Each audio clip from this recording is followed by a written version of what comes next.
Good afternoon, everyone. With so much going on in the world right now, it's sometimes easy to forget about America's commitment here in Afghanistan. But the world should know that the Trump administration hasn't forgotten. American people have not forgotten. We must represent their interests here as ardently as ever. That's why it was a critical time for me to make it back to Afghanistan. There have been a number of errant, sometimes different reports over the past few months about American diplomacy regarding Afghanistan. I want to make sure today to set the record straight. As President Trump has said, after almost now 2 decades of war in Afghanistan, the hour has come for peace.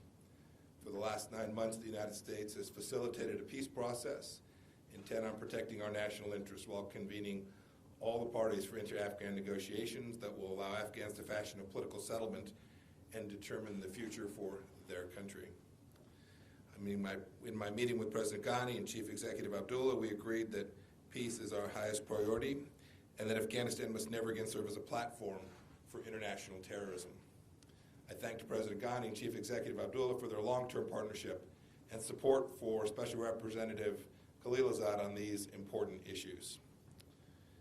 As you're aware, the United States and the Taliban reached an agreement in principle in January that any comprehensive peace agreement must address 4 interconnected issues: counterterrorism, foreign troop presence, intra-Afghan dialogue leading to intra-Afghan negotiations, as well as a permanent ceasefire. Regarding terrorism, we've made real progress and are nearly ready to conclude a draft text outlining the Taliban's commitments to join fellow Afghans in ensuring that Afghan soil never again becomes a safe haven for terrorists. In light of this progress, we've begun discussions with the Taliban regarding foreign military presence, which today remains conditions-based. And while we've made clear to the Taliban that we're prepared to remove our forces, I want to be clear, we've not yet agreed on a timeline to do so. This should come as no surprise, but sometimes our adversaries announce things that just aren't true. I want to reassure you that we hold detailed discussions with the government of Afghanistan in parallel with our talks with the Taliban. Ambassador Bass, General Miller, Ambassador Khalilzad have worked diligently to ensure that we are fully aligned in our approach. And it was great to be here today with President Ghani. All sides agree that finalizing a U.S.-Taliban understanding on terrorism and foreign troop presence will open the door to intra-Afghan dialogue and negotiation. That next step is at the heart of our effort. We are not and will not negotiate with the Taliban on behalf of the government or people of Afghanistan. Rather, we're working to bring Afghans together at the negotiating table to decide the future of their own country collectively. And when that table is put together, it will be a large table. It's crucial to include not just the Taliban and the government, but also representatives from opposition parties, civil society, including women and youth. As for our next diplomatic steps, we welcome Germany's commitment with Qatar to convene an intra-Afghan dialogue next month. This is an opportunity for Afghans to endorse the urgent need for intra-Afghan negotiations. Simultaneously, the United States is laying the groundwork for intra-Afghan negotiations to begin as soon as possible. The objective of those negotiations is for Afghans to agree on a timeline and a political roadmap for reaching a comprehensive peace agreement. It's not America's role to dictate the outcome of those negotiations. We've been clear that the success or failure of the bilateral relationship and Afghanistan's relationship with the international community, including the donor community, will rest in part on what Afghans do to maintain the civil rights of women and minorities and preserve the gains of the last 18 years. I should add that I'm not just sharing the views of the United States. My words today reflect an international consensus for peace. My thanks go out to neighboring countries who have supported the process and which stand to benefit tremendously from regional integration that will surely follow from peace. We also appreciate the support of our NATO allies and our partners who serve alongside us in resolute support and whose ongoing commitment to the people of Afghanistan will be critical in the post-peace era. The trilateral consensus that we issued in partnership with China and Russia, as well as the principles issued by the United States-Europe Group, are further signs of the international community's support for this peace process. Pakistan has a particularly important role to play in this process and in the promotion of peace and stability in the region. Progress has been made, and we will continue to look to Pakistan for practical measures, cooperation on peace talks, and the implementation of any agreement. Now, I've said the word peace more than half a dozen times. It's our priority. But the pursuit of peace should not wait until the Afghan presidential election. Election planning must go forward without delay as we pursue the peace that Afghans deserve. I urge the Afghan government, the Independent Election Commission, and all political stakeholders to take all necessary steps to ensure that the elections are credible. As we work to facilitate a political settlement to the war in Afghanistan, we're also working with the Afghan government and the international community to lay the groundwork for a stable and prosperous post-settlement future for Afghanistan.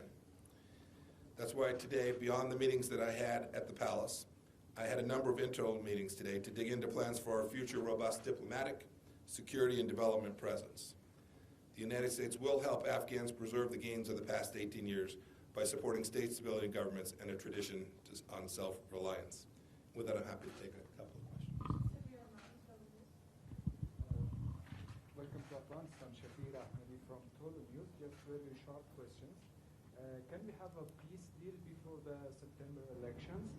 And have you given the withdrawal timeline to the Taliban because they claim that?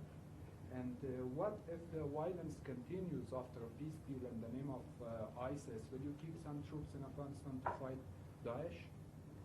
So let me see if I can remember your three questions and get them all sequentially. First, I hope we have a peace deal before September 1st. That's certainly our mission set.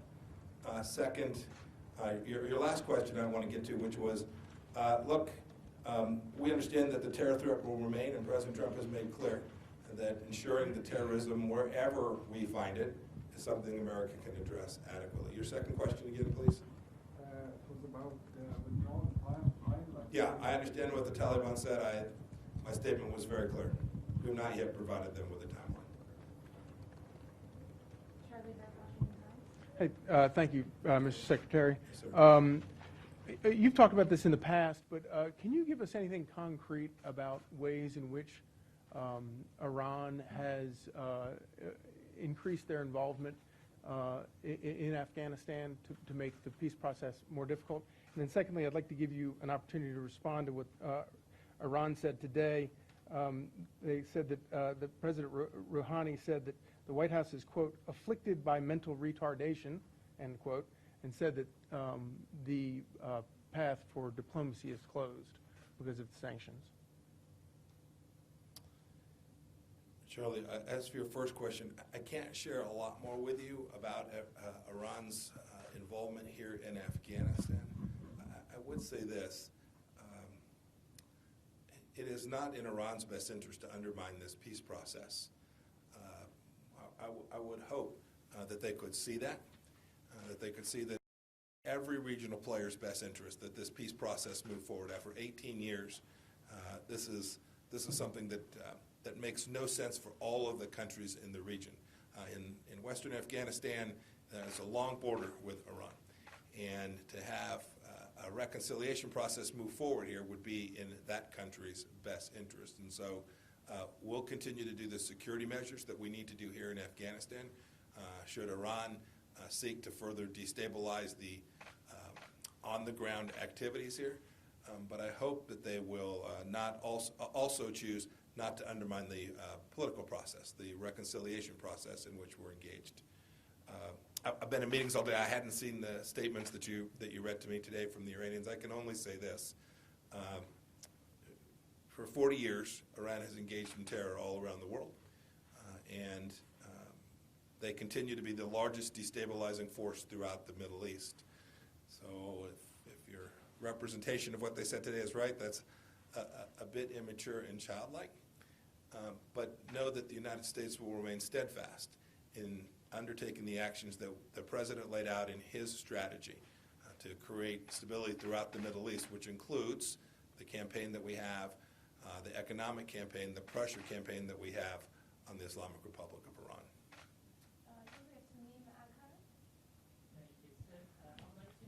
Yes, sir. We come to an understanding for the peace process, as you say, before election, the United States trying to reach for peace. If we reach for the peace and have the peace, what will the United States do for the Daesh, which is currently raising in Afghanistan based on the reports? Will you remain in Afghanistan to take away Daesh also, or the United States will leave based on the contract that you're going to have with the Taliban? Look, the peace process will move forward. It will take time. America's presence here we will always do the right thing to protect American interests. So whether that's ISIS here, whether that's a risk of al-Qaeda resurgence, the United States will always take the actions that it needs to take to protect its interests. I don't want to get into, I'll leave to the Department of Defense to talk about troop levels, force posture, regional activities on how it is we would guarantee or reduce the risk of that. But I don't think any terrorist should ever underestimate America's will and capacity to ensure that we protect American interests from terrorism. Great. Thank you all very much.